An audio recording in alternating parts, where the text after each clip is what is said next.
Finally finally काफ़ी इंतज़ार के बाद आखिरकार मैंने अपने लिए नया फ़ोन खरीद ही लिया और अपने पुराने फ़ोन को गुड बाय कहा।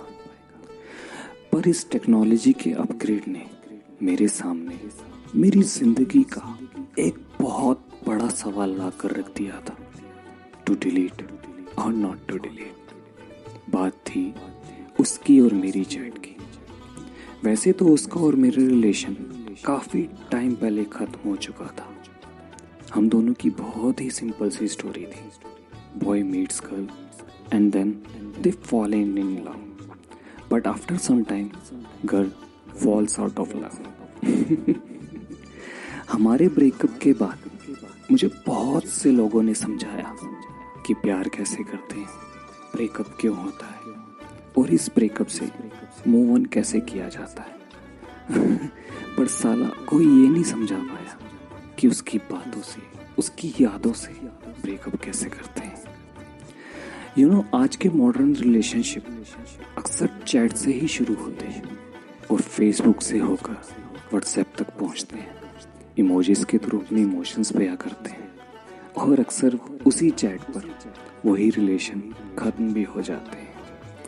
जो इंसान आपकी ज़िंदगी का सबसे अहम हिस्सा होता था और जिसकी चैट आपकी स्क्रीन पर सबसे टॉप पर नज़र आती थी, वही चैट धीरे धीरे कर गिरती चली जाती है और एक वक्त के बाद गुम सी हो जाती है।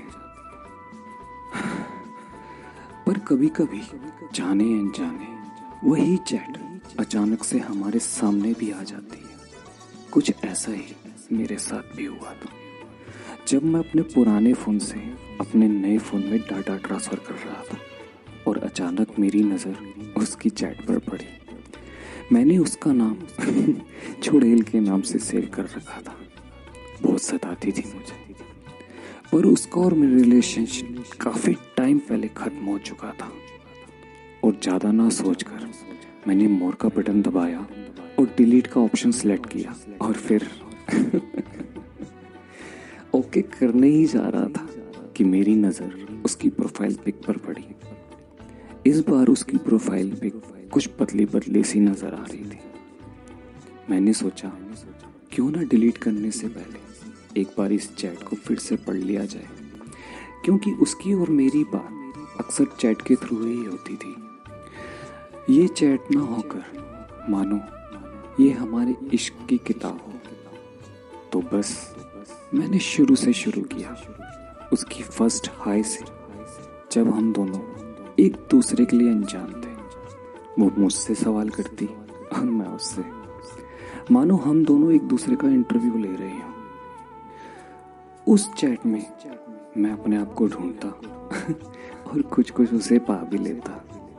हमारी चैट सुबह की गुड मॉर्निंग से शुरू होकर देर रात तक की गुड नाइट तक नॉन स्टॉप चलती, कभी कभी तो सुबह 6 बजे तक भी। वो डेट की प्लानिंग वाली बातें, वो इश्क वाली बातें, वो झगड़े वाली बातें, वो एक दूसरे को मनाने वाली बातें, वो बात बात पर उसकी पिक्स मांगना, घर पहुंची या नहीं, खाना खाया या नहीं।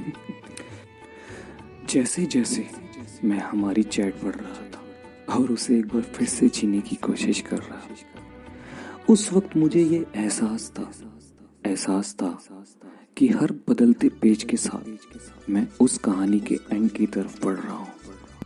एक ऐसी कहानी जिसका एंड मुझे पहले से ही पता था, पर फिर भी मैं एंड तक उसे पढ़ना चाहता था, क्योंकि वो कहानी बहुत ही खूबसूरत थी और उसका एंड उस कहानी को बनाता या बिगाड़ता नहीं था। वक्त के साथ हमारा रिश्ता भी बदल रहा था। जो चैट प्यार से शुरू होती वो धीरे धीरे टकरार में बदल जाती। तुम रिप्लाई में इतना वक्त क्यों लगाते हो? कल कहाँ थे? मुझे मैसेज क्यों नहीं किया? जाओ अब अपने दोस्तों के साथ ही घूमो। Talk to you later. और फिर वक्त आया उस आखिरी टेक्स्ट का, we need to talk. I don't think it's working out anymore. I don't want this anymore. Wish you best in life. Goodbye. जिस कहानी की शुरुआत एक प्यारी सी हाई से शुरू हुई थी, वो एक वियर्ड गुड बाय पर खत्म हो गई।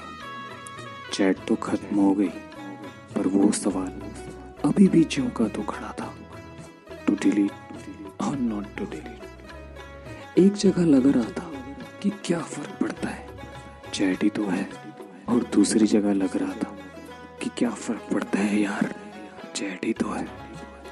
मैं खुद से ही आर्ग्यू कर रहा था और खुद को ही समझाने की नाकाम कोशिश कर रहा था, और आखिरकार मैंने एक लंबी सांस ली और उस चैट को डिलीट कर दिया।